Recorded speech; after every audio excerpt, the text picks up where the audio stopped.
without any further delay, I would like to hand over to Dan Smith, Program Director, Smart Freight Center, and that will drive us through his presentation. And looking forward to this presentation, and also hoping it's interesting for all of you. Great. Many thanks, Fernando, for the invitation, and Tarsus for facilitating this, and for the opportunity to speak with you all here this afternoon or morning about Smart Freight Center's work on market-based measures for transport decarbonization. Before I talk for 20 minutes and then realize that my mic is not actually working, Fernando, could you give me the thumbs up that you can actually hear me? Okay, perfect. It works perfectly. Okay, excellent. Thank you much. And then Pablo, or whoever is the master behind the scenes, are you willing to jump ahead to the next slide for us, please? Great, thank you. So a little bit about Smart Freight Center, in the unlikely event that some of you don't know the organization. At a very high level, we're an international nonprofit based in Amsterdam with operations in the US, China, and India, now offices all over the place, quite frankly. And what we really focus on is helping large multinational corporations decarbonize their freight and logistics transportation supply chain. So that's what we're all about. Next slide, please.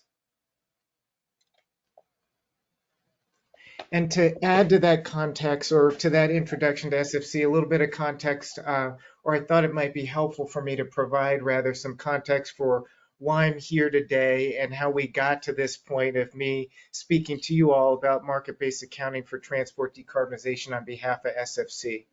And it really started over 3 years ago, back in 2020, when we partnered with DPDHL in the publication of a white paper that explored this concept of freight transportation insetting, as we were calling it at the time, and what insets could look like for the logistics space.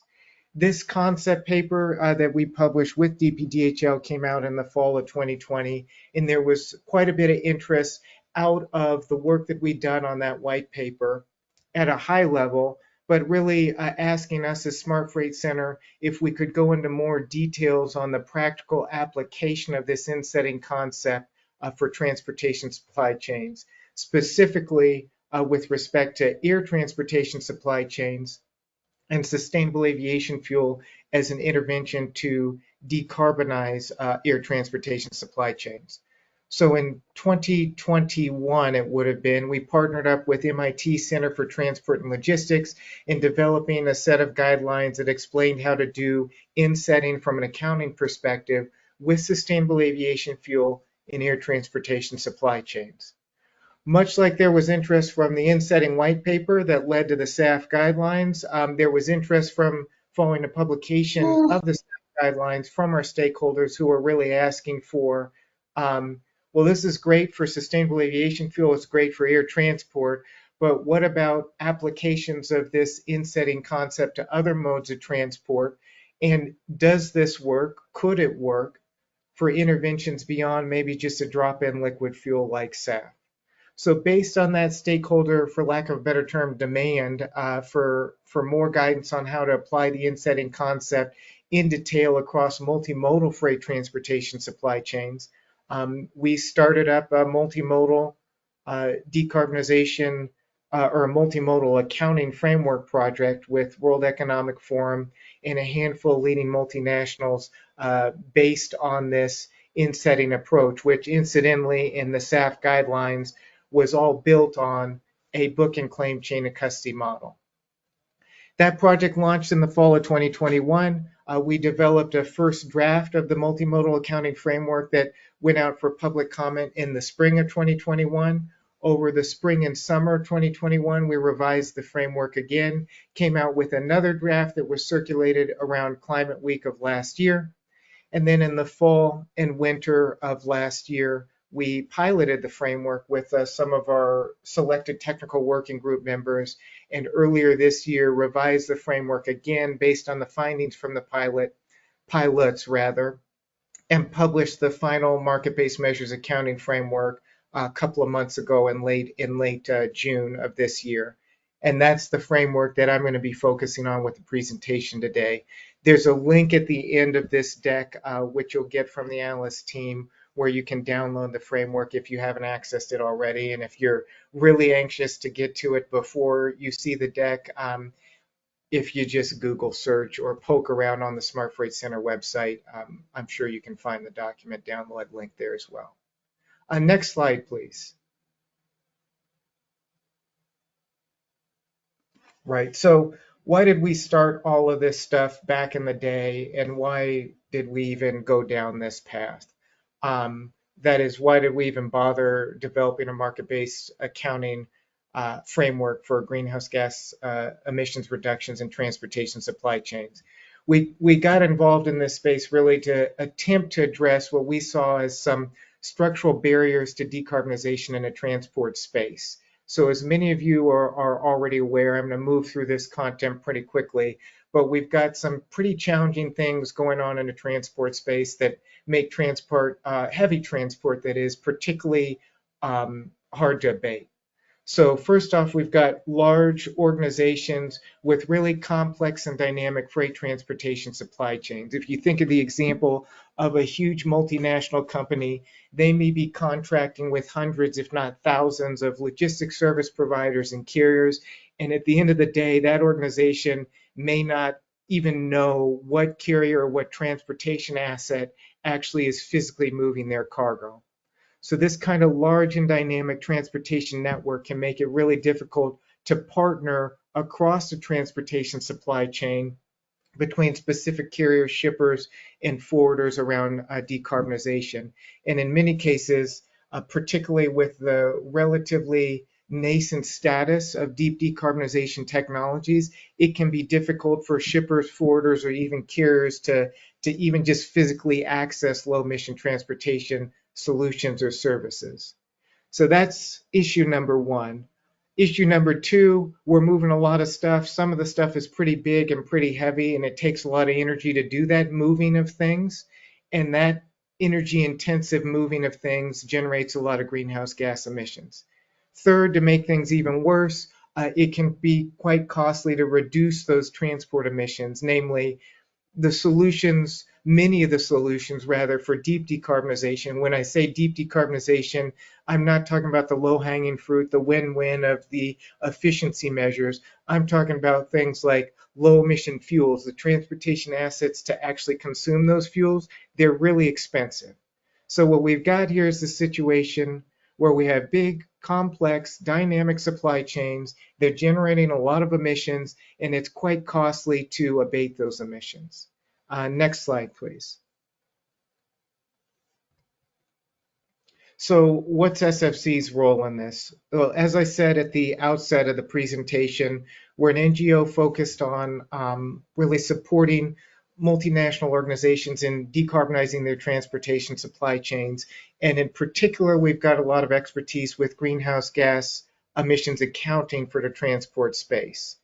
So what we've realized over these past three years, or even before these past 3 years, is that one way that we could help to address some of those barriers to transport decarbonization I mentioned on the last slide is by developing this voluntary market-based accounting framework that, at least from an accounting perspective, helps resolve some of those disconnects that are blocking collaboration in transportation supply chains because they're so big, because they're so complex, because they're so dynamic, and because the costs involved are pretty significant.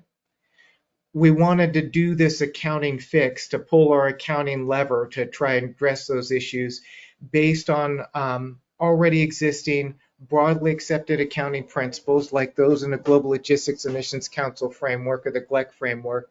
And we also wanted to expand on a work that we'd done, the principles development that we described in the 2021 SAF in-setting guidelines.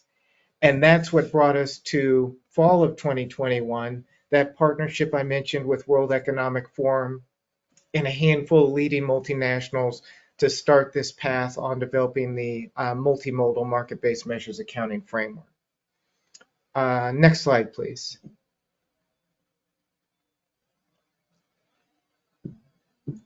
So one of the fundamental principles underlying all of this accounting framework development process is the idea, as painful as it might be for us to admit, that even organizations who have the best of intentions are really unlikely to pay a premium for a low emission transportation service or solution if those organizations can't account for the emission profile of the low emission transportation service or solution in their greenhouse gas emissions inventory. So brutal as it sounds, organizations are really unlikely to pay for a premium for a low emission transportation service or solution if they can't take credit for those low emission transportation services or solutions in their greenhouse gas emissions inventories.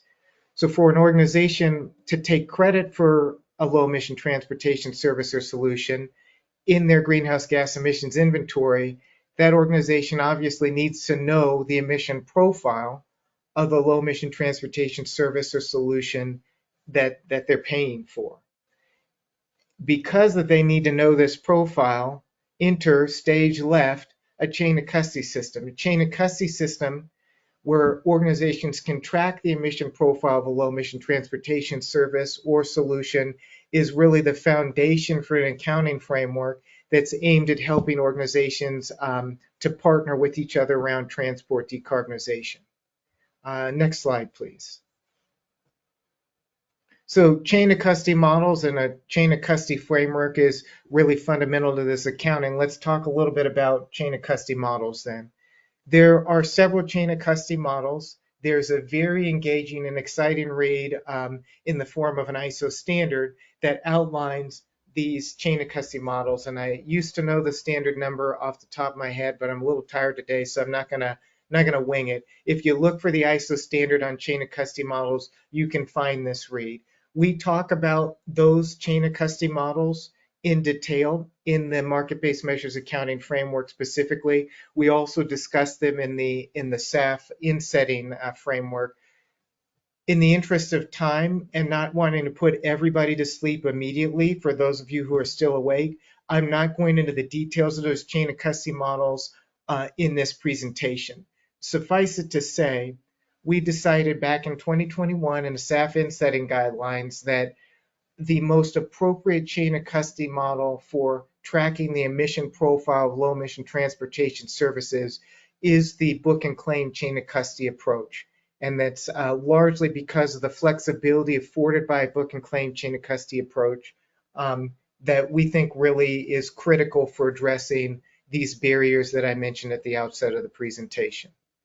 So what I've got here, or what we have here in front of us rather on the screen, is a simplified representation of a book and claim chain of custody model for the distribution network of a low emission. In this case, it happens to be a marine fuel. So you see on the top of the slide, we got these conventional fuel providers that are making conventional marine fuel. Here, kind of to the left of the slide, we have a low emission fuel provider who's making a low emission marine fuel. Those fuel products rather are mixed together. They're combined in a fuel distribution network, and they go off to be consumed by these vessels on the right who are conducting transport activity with this mix, low emission and conventional fuel. We have on the bottom, though, this other vessel operator who's conducting transportation activity, burning fuel from who knows where, but it most likely does not involve any low emission fuel molecules. However, this ocean container carrier in this diagram is purchasing the emission profile of the low emission fuel that went to some other vessels for combustion. In short, we've got a model where there is a complete virtual and physical separation of the emission profile of the fuel going to the vessel on the bottom and the physical fuel itself, which is going to these vessels on the right. That's really the core of a book and claim chain of custody approach, where again, there is a physical and virtual separation of the emission profile of, in this case, a low emission marine fuel and the physical fuel itself. So that's book and claim chain of custody model simplified. If we jump to the next step or the next slide, I think we're at taking up a notch here on complexity. Yeah. So that was just for fuel distribution a network there, that last slide with the ships. Let's take a look at what this might resemble when we start to roll in transport activity and we have an actual transportation supply chain.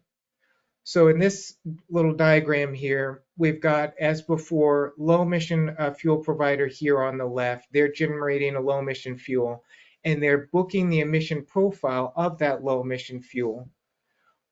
That emission profile is in this diagram going to a little aircraft as opposed to a ship. Doesn't matter, we'll talk about modes later. What matters here is the emission profile of the low emission fuel is going to this air carrier who's claiming that emission profile, and they're reporting on the emission profile of that low emission fuel in their greenhouse gas emissions inventory. They're taking the emission profile of that fuel and they're generating a low emission transportation service based on the emission profile of the low emission fuel, and they're passing on the emission profile of that low emission transportation service here to either a logistics service provider or a shipper. So I want to flag a key distinction here. We've shifted from the emission profile of the fuel to the emission profile of a low emission transportation service. It's something important for us to keep in mind, I think, and that's why I'm flagging it's important, because the shipper or the freight forwarder is not buying fuel, they're buying a transportation service. And so in this model, this comparatively simplified model, the carrier is taking the profile of a fuel, they're using that profile to generate a low emission transportation service, and then they're selling the profile of the low emission transportation service on to either a shipper or a forwarder. So let's keep that distinction, or I'll ask that you keep that distinction between the profile of the fuel and the service in mind as we get a little bit more complex here. And with that, let's jump to the next slide. Okay, right. So back when we started developing the SAF guidelines in the fall of 2020, we had fuel providers, one large fuel provider in particular, telling us, look, guys, we need to be able to sell the emission profile of our product, our low emission fuel, directly to shippers and forwarders, and frankly, for aviation to business travelers directly. Namely, the signal, the demand signal that this fuel producer was getting from air carriers, and then in that example, was simply not enough of a demand signal for that fuel producer to be able to make the business case for huge capital investments in what were, for that project, SAF refineries. So what that meant is we had to develop a model where a low emission solution provider could sell the emission profile of their solution directly to a shipper or a forwarder or a business traveler, but we're talking freight today, so we'll stick with shippers or forwarders, and sell that profile to a carrier, and to do all of that stuff without erroneously double counting the emission profile of that low emission solution. So what we've got here in this plot is an example of what that could resemble. As we're now well familiar from the last two plots, we got the solution provider here on the left who's generating a low emission, we'll say fuel in this example. Here, the solution provider is booking what we call the emitter profile of that fuel separately from what we call the supply chain profile of that fuel. So on the top of the diagram, we've got a carrier who can come along and claim the emitter profile of the fuel, and they can report a greenhouse gas emissions footprint in their inventory based on that emitter profile of the low emission fuel.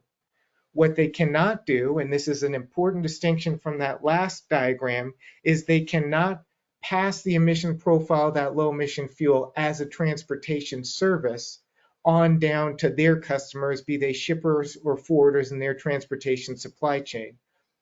They can't do that if they're only getting the emitter profile, because we got in the bottom part of this diagram, in this example, a forwarder who has claimed the supply chain profile of that low emission transportation solution. That forwarder is reporting on the supply chain profile of the low emission transportation solution in their greenhouse gas emissions inventory, and they're passing the profile along to, in this case, their shipper customer. So what we've got is this unbundling of the emitter profile and the shipper profile of a low emission transportation, in this example, solution. And the reason that we allow for this in the SFC accounting framework is because of this demand from the solution providers to be able to directly access shippers, forwarders, and sideline business travelers, as well as carriers, to underwrite effectively the premium for these low emission transportation solutions and to be able to make the capital investments necessary to bring those solutions to market. So what I'm going to do now, it may or may not be unconventional, but what I'd like to do is stop. I'm not looking at the chat because my brain just cannot handle the chat and presenting at the same time. I do think it's really important for us to have a general understanding of these principles and the book and claim model that we're outlining before we get into constraints that we placed on the model. So I want to stop here for a moment and open the floor up to questions. I think if you do the React, raise your hand, then I can call on you and you can unmute yourself and turn on your camera. Are there questions about the principles of this chain of custody approach, specifically the book and claim chain of custody model as it applies to transport decarbonization? And then Fernando, if you or Tarsis are seeing any themes from the chat, now's an opportunity for me to address those as well.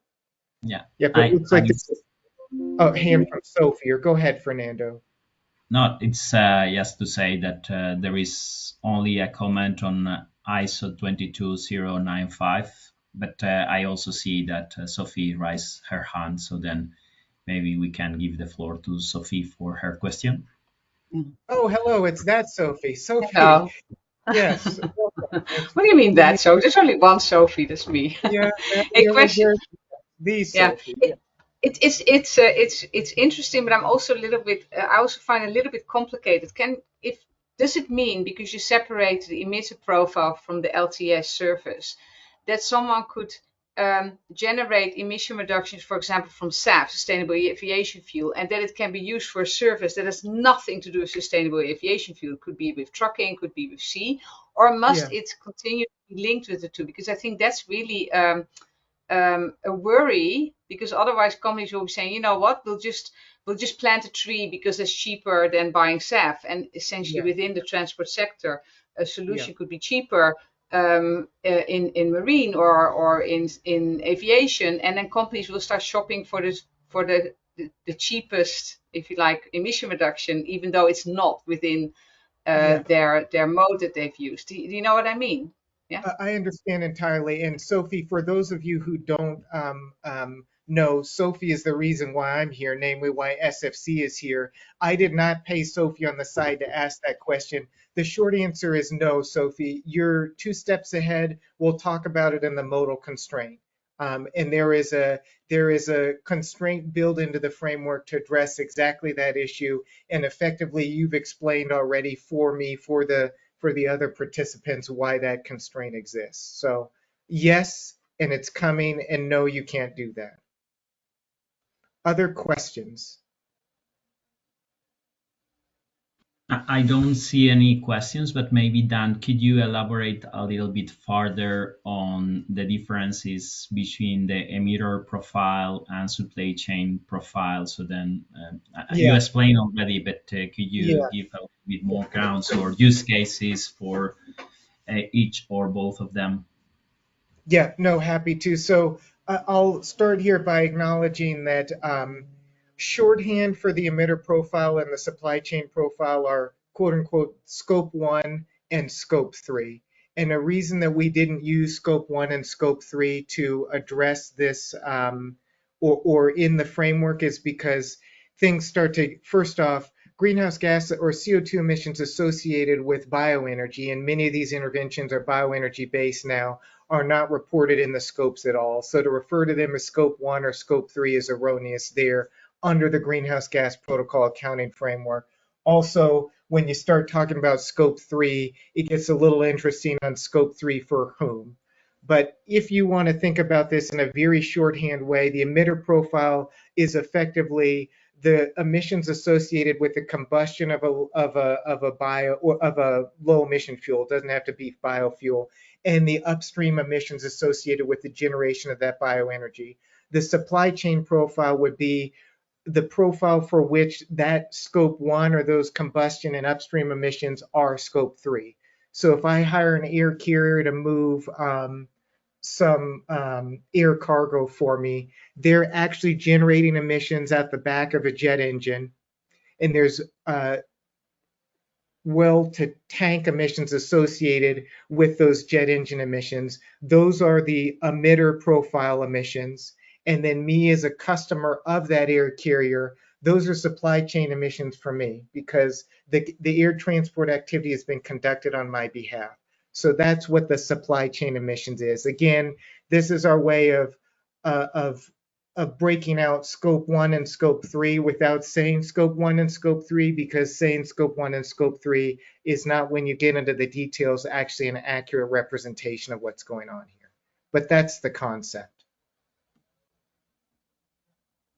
Thank you. Okay. Hearing no other questions, let's jump on to the next slide, and we can get into kind of the second segment of this presentation.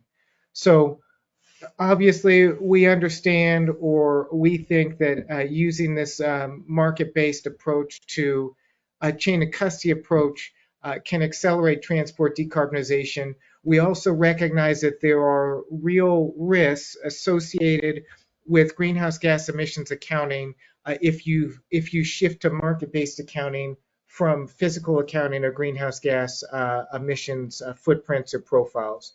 And to address some of those risks, we've built 4 constraints into the SFC Green Market-Based Measures Accounting Framework. And these constraints are really to maintain the rigor of and bring legitimacy to what might be an otherwise risky approach if you just went with the purest of pure, unfettered book and claim chain of custody model. The 4 constraints that we've imposed on the framework are constraints on additionality, constraints on transportation mode, constraints on vintage, and then a whole host of tools to address double counting, erroneous double counting of greenhouse gas emission profiles, that is. So if we jump to the next slide, please, I think we'll get into additionality. Yeah, so the first of these constraints or guardrails on the accounting framework is that of additionality. In very general terms, when we say additionality, when I say additionality, what I mean is that if a low emission transportation service was generated, or if a solution was applied outside of an organization's physical supply chain, then the low emission transportation service must be additional. That is, the low emission transportation service can't just be meeting a regulatory requirement. And the idea here is that we're not building this whole accounting framework just to kind of shuffle the costs of regulatory compliance around and to allow for a disproportionate allocation of the environmental benefits or the environmental profile of activities that are required by law. What we're trying to do is accelerate the uptake of decarbonization solutions beyond those required by law. That's why we've got this additionality constraint. Next slide. Next slide here addresses the modal constraint, which Sophie teed us up for well a few minutes ago. The idea here is that low emission transportation services are bound by mode, and it's for exactly the reason that Sophie outlined. If you think of an example where you've got an organization that has a large road transportation greenhouse gas emissions footprint and a large air transportation greenhouse gas emissions footprint, that organization may be doing great things to decarbonize road transport, really important things to address their road transport greenhouse gas emissions footprint. Those road interventions in and of themselves may not be doing anything to address air transport decarbonization for that organization. So we're saying you can't take your road interventions and apply them to your air or to another mode's greenhouse gas emissions footprint for your organization. The idea here being to decarbonize heavy transport, we need to decarbonize all modes of heavy transport. And the modes that we bind interventions by in this accounting framework are, perhaps not surprisingly, the 6 modes that are outlined in the GLEC framework. That's air, ocean, road, rail, inland waterways, and logistics sites. So that's the modal constraint. Next slide, please. Next constraint that we've imposed in this framework is a vintage constraint. At a very high level here, we're saying that the emission profile of a low emission transportation service or solution, it has an expiration date.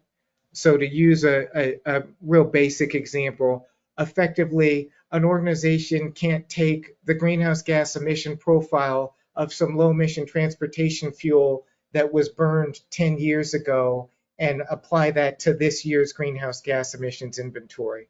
More or less, like I say, expiration date on the emission profile of a low emission transportation service or solution in the framework. Next slide, please. And then the final set of constraints is really a series of mathematic constraints on erroneous double counting. So we've talked a little bit, or I've talked a little bit a few minutes ago about the risks associated with a shift from physical accounting to this market-based accounting where there's a complete separation of the virtual and physical profile of a low emission solution or service and the solution or service itself.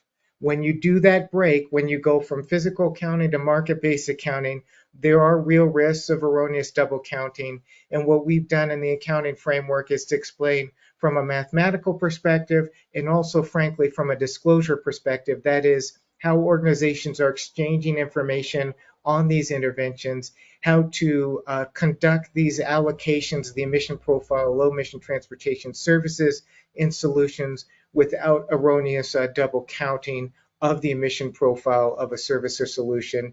The idea being that we don't want 2 or more reporting companies erroneously, be it accidentally or nefariously, taking ownership of the same greenhouse gas emissions or emissions profile, while also recognizing that there is legitimate double counting across complex transportation supply chains. Next slide, please. Right, so to sum all of this up from top to bottom, SFC recognized that there's some structural barriers to transport decarbonization. We don't think those barriers are insurmountable. We do think that market-based emissions accounting, based in this case on a book and claim chain of custody approach, can support organizations in a couple of things. One, in sharing the not insignificant costs of decarbonization across transportation supply chains, and also that this market-based approach can increase access to low-emission transportation services and solutions for shippers, forwarders, and carriers in transportation supply chains. And in so doing, that this market-based approach can really help accelerate the uptake of low-emission transportation services and solutions, and by doing that to facilitate accelerated decarbonization of heavy freight transport. So I'll stop now and then see if there are any other questions from the group, and I can open up the chat now and start paying attention to that, and then we can talk a little bit about next steps before we move into closing remarks. So I see CF has raised their hand, and then another CF, and then Andrea. CF, go ahead. Yes. Hello, Dan. This is Claudia Ferrari from Scania. Thank you for a very nice presentation, first of all. I have a question regarding the constraint that was mentioned in the accounting framework that I was reading, which is geographic constraints. Is that something that we should also take into consideration when looking at these low emission solutions? And if so, how we look at that? Yeah, no, it's a fair question. This is one, frankly, that we talked quite a bit about with the when we were establishing the principles for this multimodal accounting framework with the technical working group over a year ago. Ultimately, we decided not to impose a geographic constraint in the accounting framework. We saw that there were real challenges in imposing a logic-based geographic constraint, first off, namely, what is the geography for transport? Is it countries? In which case, Belgium is in a bind compared to the US. If you just look at the scale of countries, is it a region? Well, what's a region? Yeah. So we ran into some real issues in terms of just logically how you would define such a constraint, number one. And number two, there were also concerns that at this point, for some of these very immature technologies, that imposing a geographic constraint could actually hinder the uptake of low emission transportation solutions. So, for example, I've got air transport activity where I'm moving cargo out of, just Hanoi, and there's no sustainable aviation fuel in Vietnam. I'm an organization where my footprint is geographically constrained because of where I'm doing business to the Vietnamese air transport market. But to put it honestly, the SAF is being produced now largely in Northern Europe and for the California market in the U.S. So if I said, well, the SAF needs to come to Vietnam, then it's actually cutting off access to me and keeping me from subsidizing the development of this very immature distribution of SAF in other markets. Long story short, we thought a lot about the geographic constraint, and we decided not to proceed with such a constraint for a variety of reasons. I will say there were compelling arguments made in certain market segments. If you look at perhaps trucking in a certain region of one continent, where geography might be a meaningful factor for organizations to take into consideration. As such, we included in the accounting framework an explanation around how a transport operation category could be a way that an organization could voluntarily constrain their interventions at their own behest. So there's not a geographic constraint imposed by the accounting framework itself. And if, for example, you're like, look, the European trucking market is fundamentally different than from the Chinese trucking market. We as an organization have operations in both, and we want to channel our efforts into both the European market and the Chinese market. You can use the transport operation category as a tool to voluntarily further constrain or focus your interventions. Great, thank you so much. Sure.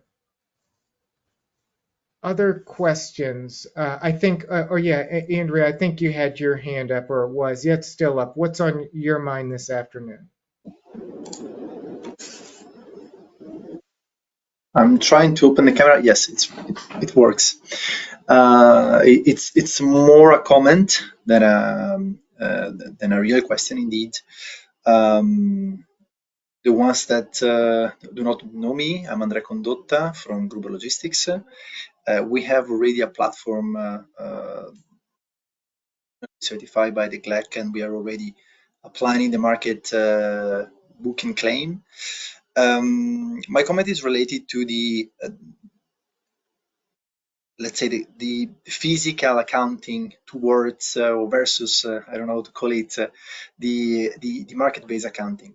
Actually, when I started working in the framework of sustainable transportation, I was very much on physical accounting. But trying to do so, I can say right now that the physical accounting or an illusion if we consider the market that we have right now. Basically for two main reasons. The first one is that a certain kind of insetting is at the source origin. So if we consider bio-LNG, for instance, or biodiesel, it's not really when you buy, let's say, bio-LNG, you're not really buying bio-LNG, since in Germany the model is that you have the biogas in the net and then it is liquefied somewhere else, but it's basically mixing the net. In Italy, it's another example. You have the bio-LNG, which is one time, let's say, arrived in a specific platform of distribution, but also in the case it's totally mixed. And then when you go in that specific distribution platform, you buy the quote of BioLNG. So the physicality of the product in our truck is not confirmed at the origin. This is one point. The second point is that basically when we have to manage a transport operator, the also from the digital point of view, the specific allocation of that refueling with that shipment, with that invoice, it's something that basically a couple of companies probably in Europe are really able to do it in a massive way. So physical accounting, it's not really taking place in 99% of the cases in Europe. That's my first comment. So I see in booking claim a great possibility in reality to provide transparency sector. And in order to provide transparency, in my view, a little bit push more on the verification of data side and the verification of data also on primary data. That's my suggestion. Basically, what we accept internally as booking claim is verification of primary data as a compulsory point that we have basically set up for ourselves for the application of our booking claim.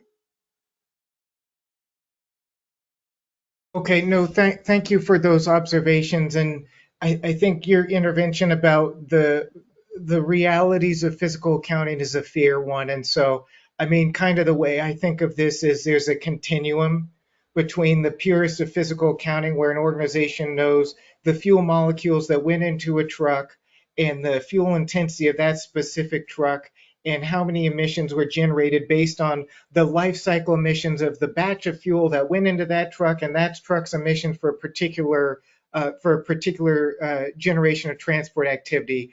That's like the purest of physical accounting, and I agree.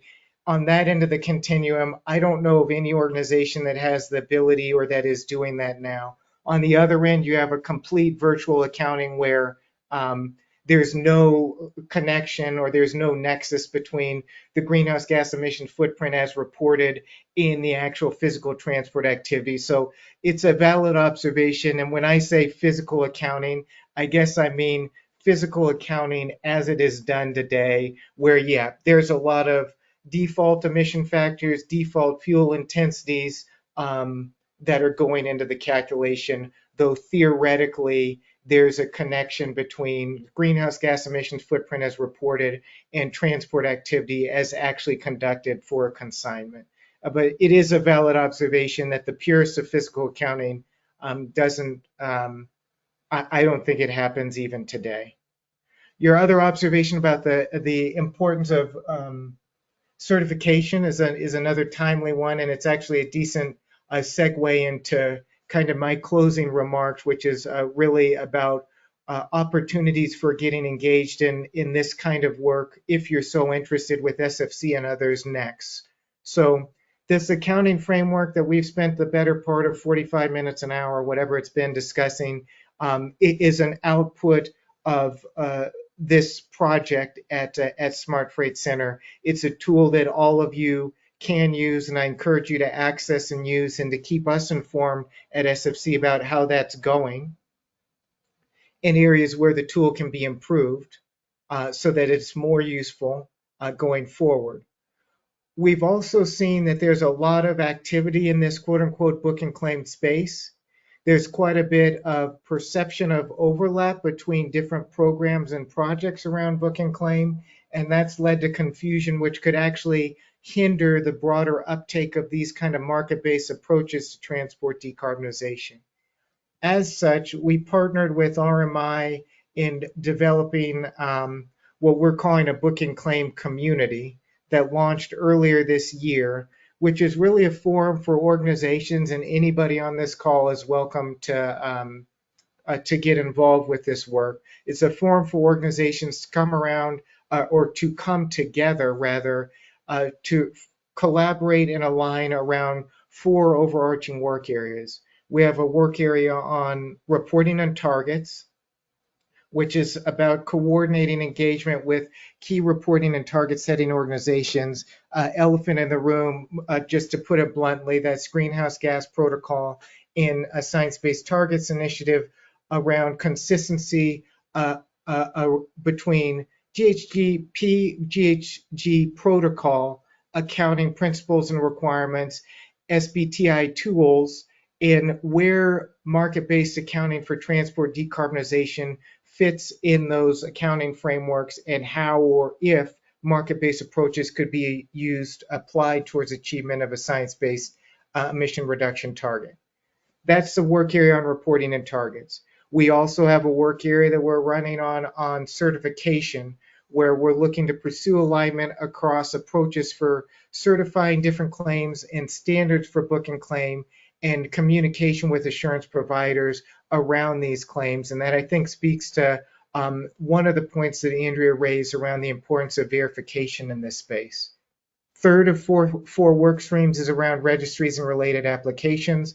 That's about facilitating coordination between interoperability between the variety of registries that are coming into the market for the emission profile of largely low emission fuels at this point in time. And then the fourth and final work stream is really around capacity building and communication. The idea being, we've got some experts on the call today who know a lot about physical accounting, market-based accounting, and the twists of both approaches. There are also many stakeholders who have expressed interest in a market-based approach, but really don't have the depth of experience with market-based accounting to know even where to start.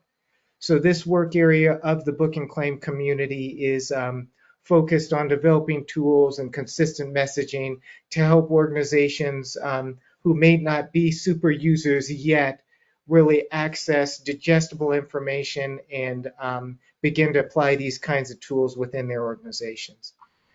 So that's the book and claim community. The website for the community is bookandclaimcommunity.org. You can email me or Tarsis directly if you're having a hard time finding it. I do encourage you to go to that website, check it out, and if you're still interested after checking it out, to submit a request to sign up for the newsletter, and/or want to sign up to be an active participant in one or all of those work areas that I just described.